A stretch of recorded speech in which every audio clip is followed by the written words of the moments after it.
And there are two others in there that are particularly, they were heard in North Carolina, so definitely check it out. Okay, other questions? Yes? Could you speak a little, Yeah. could you speak a little more about the code song, or what that meant in the codes, and maybe do Hush Hush? Ah, okay. The codes. In the songs, there were particular words that would be used as secret codes. One of the best sets of those words are found in the work of Dr. Charles Blockson. Once again, out of Philadelphia. Dr. Charles Blockson, and he was actually one of my mentors when we were getting started singing about this. Whole set of code words. Things that are going to sound familiar. Home and heaven. They meant a place where you could go to be free.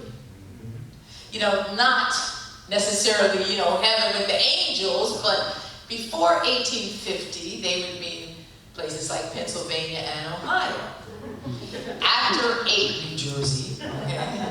After 1850, Michigan, after 1850, the fugitive slave laws were tightened up, and you could be followed and taken back, even if you had made it to a free state. After that time, home and heaven started to mean Canada. Mm-hmm. Or if you could, get back to Africa, okay, or Haiti. So, those kinds of things. You can look, there are certain things like, if someone came to your door, and if you knew some of these codes, you would say, they might say, the wind blows from the south today. And you might say, I have a heavy burden. Or the wind blows from the south today, I have a light burden. So a heavy burden might be 5 to 10 people. A light burden might be 1 or 2 people. So there's a whole set of these codes. Some of them can be found in a book by William Still called The Underground Railroad. William Still was in Philadelphia when Harriet Tubman, she was Araminta Ross, and when Araminta Ross made her first escape, went to Philadelphia, she was there for about 2 years working and trying to make some money so that she could go back. And one of the people she worked with was William Still. He was really known as one of the leaders of the Underground Railroad in Philadelphia. And he did something dangerous. He collected, all these words and things, and he kept letters and things that people were writing, but he did publish it. 1872. Once again, you can find that online. William Still, The Underground Railroad. So there are many codes. And the song you referred to, there's some people that sing this as a song when someone is dying, talking about, their name is being called, God's calling their name. But it could also mean their name is being called because they're about to leave. Hush, hush, somebody's calling my name. Hush, hush, yeah, somebody's calling my name. Hush, hush, somebody's calling my name. Oh my Lord, oh my Lord, what shall I do? What shall I do? Sing it again now. Hush, hush, somebody's calling my name. Oh, hush,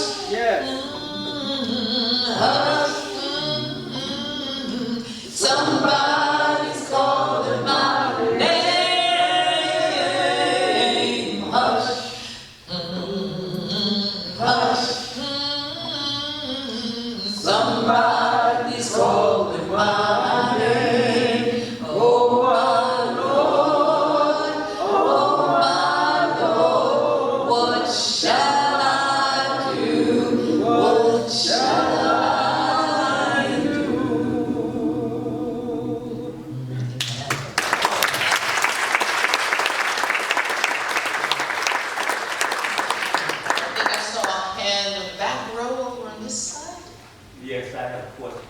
Yes, please. My wife is living in Spain. I was just curious as to whether or not you have any ideas of how many actual slave songs there are in existence. I know some of us think that maybe the songs we have had an opportunity to sing while we were in college may have been what we consider slave songs. And one particular one that I wanted to ask you about was,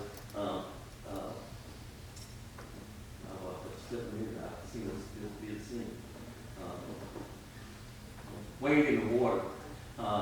Wade in the Water, is that really an actual slave song? Well, what's interesting is that when you go online and talk about a person having written it, you know, there's some different things that you will see. But Wade in the Water, as far as I know, really does come from that enslaved and free African American experience. What's interesting, I mean, there's so many things interesting about this,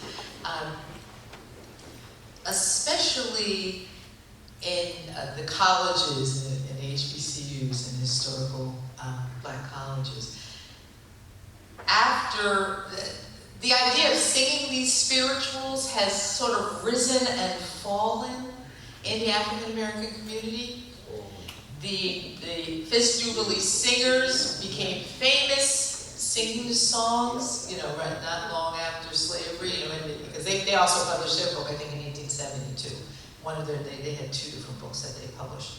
And traveling around and singing these songs. There were some people that said, we do not want to sing these songs anymore. They remind us of being enslaved. And so after that time, the Fisk Jubilee singers, the idea of singing the songs really died in terms of the African American community. Then in the early 1900s, 1910, 1920, it sort of came back up again because black composers started doing what we call the arranged spiritual. You know, now we've been singing this more in folk style, you know, folk spiritual, you know, everybody get in, everybody sing their harmony, you know, the folk, right? But the arranged spiritual, and it sounds as if you did some of these in college, they are incredible. But there are arrangements, so that means that when you go, it's a concert, and you're not going to be able to sing along, you know, or if you do, somebody's going to be showing you the door or something. But these arrangements are absolutely incredible. So, you know, so then that came back up. Then I would say probably in the 40s and 50s, it started to kind of go back down again. We don't want to sing these songs, you know, we're working for freedom. But in the modern civil rights movement, people were taking these songs and adapting these songs and using them in, you know, the sit-ins and the freedom rides and things like that. So then it came back up again. Then, toward the 1960s, after, you know, we're moving into Black Arts movement and people are having a different way, you know, Black power, then the spirituals kind of went back down a little bit then. And then they came back up with people like Moses Hogan, who has some incredible arrangements of spirituals. You know, so they keep, you know, they keep doing that kind of thing. And then with the resurgence and the really research about the Underground Railroad movement, you know, that came back up. But they keep doing this, you know, but right now we want to keep them up the whole time. Thank you. Thank you so much. So, yes, and then was there somebody else back there? Okay, so. Could you tell the congregation a little bit about Charles Tindley? Well, what's interesting about Charles Tindley, so Methodist musician in Philadelphia, he was writing hymns. So he was really writing in an incredible tradition. Now, he was using themes and sometimes melodies coming from the spirituals tradition. But then he really was, you know, because you knew who composed them, you knew the hymns, and they became very popular. But yes, in the United Methodist Church, and the church that they call Tindley Temple in Philadelphia, and seats probably over 1,000. You know, it was a mega church in its time, before they would call things mega churches. But there was a great singing tradition. Now, there are some who say that he helped to pass along what eventually became We Shall Overcome. This whole idea is about how that song sort of moved through a couple of different traditions, but his name is always attached to it also. So yes, Charles Tinley. Yes. My husband and I used to, I have a question, but my husband and I used to perform